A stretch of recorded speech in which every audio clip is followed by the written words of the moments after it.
একটা সিনেমা, যে সিনেমাটা পুরো বাংলা সিনেমার অস্তিত্বটাকে বাঁচিয়ে দিল, যে সিনেমাটা বাংলা সিনেমাকে তথা টলিউড ইন্ডাস্ট্রিকে একটা অন্য উচ্চতায় নিয়ে গেল, যে সিনেমাটা প্যান ইন্ডিয়া লেভেলে একটা প্রচণ্ড ভালো সাকসেসফুল হলো, সেটাই হচ্ছে আমাদের জিৎ আর চেঙ্গিজ। হ্যালো গাইস, আমি Deep and welcome back to my channel Deep exclusive. So এখন আমি এই ভিডিওর মধ্যে কথা বলবো চেঙ্গিজকে নিয়ে, এবং আজ থেকে ঠিক 1 বছর আগে, ঠিক আজকের দিনে চেঙ্গিজ কিন্তু মুক্তি পেয়েছে, অর্থাৎ 21 এপ্রিল। চেঙ্গিজকে নিয়ে সেই লেভেলের হাইপ, সেই লেভেলের উন্মাদনা, সেই লেভেলের ক্রেজ প্রথম থেকেই ছিল, যবে থেকে চেঙ্গিজের ফার্স্ট লুক পোস্টারটা কিন্তু এসেছিল, এবং তারপরে আস্তে আস্তে প্রত্যেকটা গান যে লেভেল মানে হয়েছিল, সেটা আমি উইটা বলি বা রোমান্টিক ট্র্যাকটা বলি, সেই সমস্ত বিষয়পত্রগুলো চেঙ্গিজকে এক অন্য উচ্চতায় কিন্তু মোটামুটি নিয়ে গেছিল, যেটা এই পার্টিকুলার প্রজেক্টটার সব থেকে মেন প্লাস পয়েন্ট, সেটা হচ্ছে প্যান ইন্ডিয়া রিলিজ।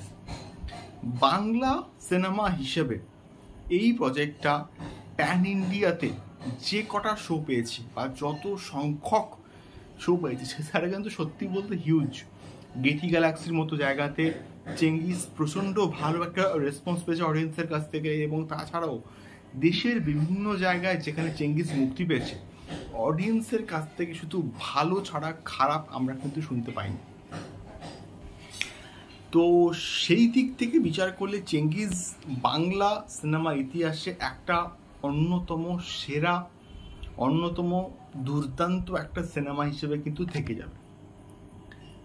তারপর একটা বিষয়, চেঙ্গিজ এমন একটা সিনেমা ছিল যাকে নিয়ে হাইপটা মানে নেক্সট লেভেলে ছিল, মানে মারাত্মক লেভেলের একটা হাইপ ছিল।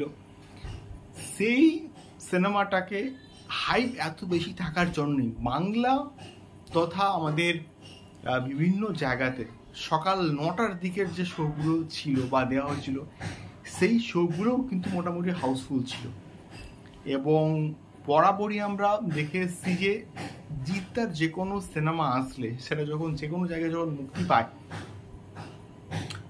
তখন সেলিব্রেশনস হয়। সেটা এখন আমরা মির্জার ক্ষেত্রেও কিন্তু মোটামুটি দেখতে পেলাম যে রিলিজের দিন একটা সেলিব্রেশন হচ্ছে পার্টিকুলার প্রজেক্টটাকে নিয়ে। চেঙ্গিজকে নিয়ে বহু বহু বহু কিন্তু সেলিব্রেশনস হয়েছে, যেটা একটা ইতিহাস হয়ে কিন্তু থাকবে। তো সব মিলিয়ে চেঙ্গিজের এই যে একটা বছর যে পূর্ণ হলো, সেটা মানে আমি চাই যে চেঙ্গিজের পার্ট 2 আসুক, চেঙ্গিজ পার্ট 2 আসুক, এবং সেখানে আমরা জিৎটাকে একটা পার্ট 2 এর পজিশনস, পার্ট 2 এর প্রবাবিলিটি, এটা কিন্তু জিৎদা ওই পার্টিকুলার ছবির মধ্যে কিন্তু করে রেখে দিয়েছে।